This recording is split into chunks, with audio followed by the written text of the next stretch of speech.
We're here at 3 Milliken Place with Lynn Potter, the author of The Forgotten Life of Sarah Grady. Lynn, thank you for being with us today for the You're tour welcome. and the information. How famous is this stretch of land here, Milliken Place? You go back to the history books and all of the power that was right here. It's a pretty amazing story. Right.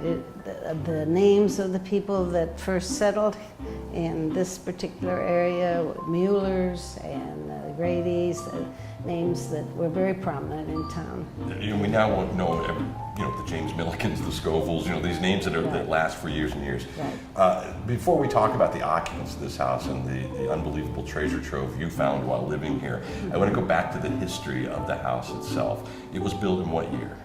The Grady's were the first to build, and it was 1910 when they built And it was this William house. Grady, and he William was an Grady. executive for the Ferries Manufacturing Company. Right. And he moved to town with his wife Sarah. They bought this house and built it. One of the interesting things, it goes back far enough that the garage was built for both cars and horses. Right. There's a door on the side and a ramp where the horse could go up and down. The front door was wide enough for the carriage. It's amazing, and Yeah. both of them owned horses. Yes, when they moved in. Okay, so he later passed on and left the house to Milliken University. Is Yes, that the he did. story? And then you purchased it, you and your husband and your family purchased it from Milliken. 1969, we bought it from Milliken. But that's the hard thing about these homes, right? Restoring and keeping as much of the original as you can, but sometimes you're forced to do Right. other things.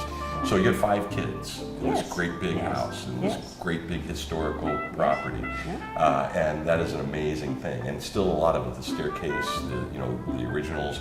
That- Tell me a that's- little bit about some of the original stuff that's still here.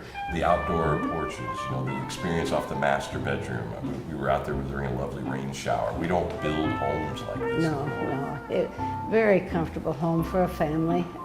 Things have been added, like the swimming pool and the pergola in the back, but basically it looks the same as Yeah. it did when. You can tell signs of the technology of the time, and that there's sort of an intercom system, a bell can be, from Right. 3 floors up to let the servants know that they were Right. needed. Right. And then if you look around, they had all of the amenities. I mean, you couldn't afford to build a house like this No. today. You wouldn't be able No. to do it.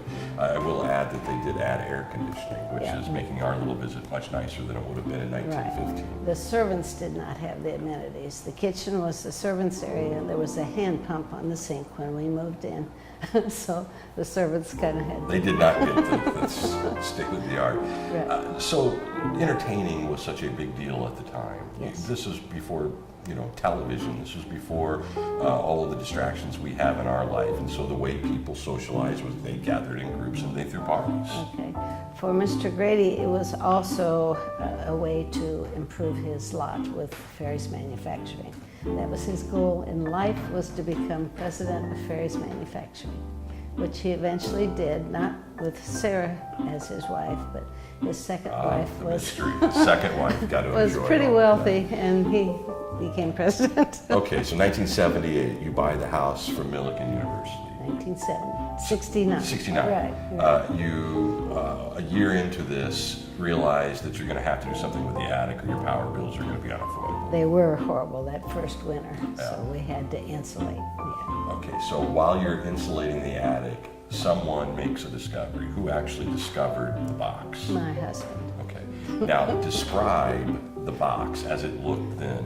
Okay. It was a 2-foot square cardboard box and wrapped really tightly in a 1919 newspaper. And Dwayne, my husband, thought he had found his fortune. I mean, sure. Tucked away in a very wealthy home well, from years was, ago. There's a chimney protruding in that little enclosed space off of the 3rd floor room. And it was just bare, all you could see was a bump after the insulation was there. It never would have been found if we hadn't insulated, because it was tucked way behind that chimney. Okay, so your husband finds the box wrapped in newspaper, knowing the history of this home, knowing the power of the people involved. Right. Who knows what, right? Right. Did he tell you immediately? No. He went down the basement, locked the door so none of the kids could get in while he searched, and started finding these papers and thought, stock certificates maybe. All right. And, yeah. So it's a big mystery. And Yeah. in the next episode, you're going to find out exactly who Sarah was, and some of the stuff that was going on would make a really good TV movie of the week.